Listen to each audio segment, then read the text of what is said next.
est important parce que c'est un symbole fort et aussi ça lui donne à la lutte une visibilité tout de suite. Quand on met le foulard vert partout, on voit bien qu'il y a une présence d'un accord par rapport à cela.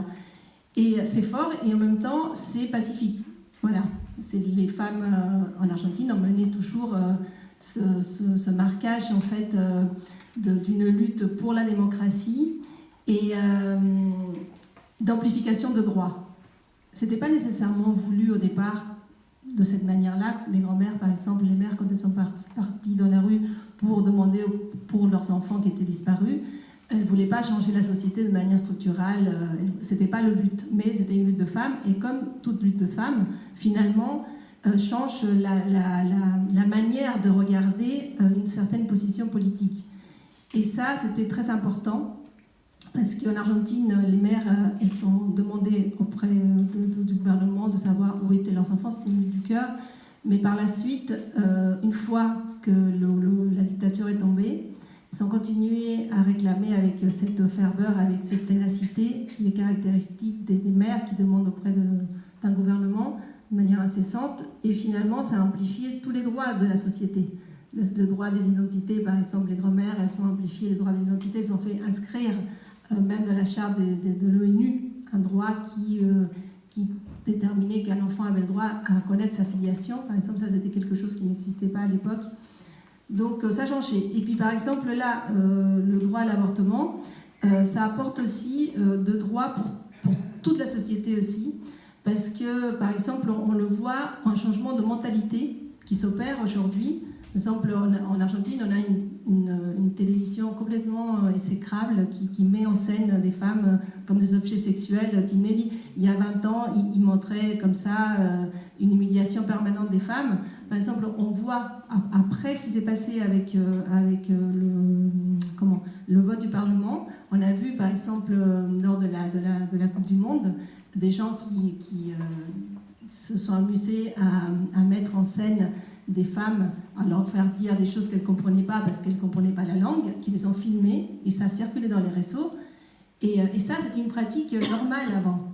Mais tout de suite, ils ont été attrapés, tout de suite, ils ont été expulsés de Russie. Donc on voit que finalement, cette lutte, elle opère un changement, un impact. Et cet impact, il a à voir avec un changement de mentalité. Changer une mentalité, c'est ce qu'il y a de plus difficile finalement. Un changement culturel, c'est ce qu'il y a de plus difficile. Et donc ça, c'est le propre d'une lutte des femmes et d'une lutte politique profonde, un changement radical. Et ça, c'est à relever. Malheureusement, le gouvernement de Macri, aujourd'hui, est en train de détruire ce pays parce qu'il nous emmène dans une spirale d'endettement avec le FMI. Et qui dit endettement, on le connaît bien, en 2001, on a vu tout ce que ça a eu comme impact social. Malheureusement, en plus, les femmes font partie du secteur social le plus précaire. Généralement, elles sont quand même moins bien payées, souvent abandonnées, élèvent seules leurs enfants. Et face à une situation de crise sociale, on a à attendre des bons moments à venir pour elles. Et aussi tous les programmes d'assistance, tous les programmes aussi d'hôpitaux publics, parce que voilà, une politique d'ajustement, ça va entraîner que même si l'avortement est légal aujourd'hui, ça ne va pas nécessairement donner lieu à des politiques de mise en place pour que ce soit véritablement gratuit. Il faut dire qu'en Argentine, comme dans toute l'Amérique latine, les filles de la bourgeoisie, elles s'avortent, il n'y a pas de problème. Le problème, c'est les femmes qui sont dans la précarité, qui ne pourront pas véritablement bénéficier finalement, même si dans le papier c'est accepté, le fait de l'endettement, le fait de derrière une politique d'ajustement va donner lieu à des tas de personnes qui vont se retrouver sans la possibilité de le faire. Donc c'est pour ça que nous on est très contents, mais en même temps on est très inquiets.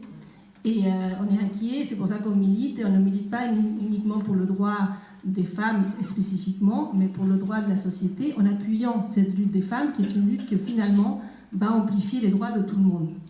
Voilà.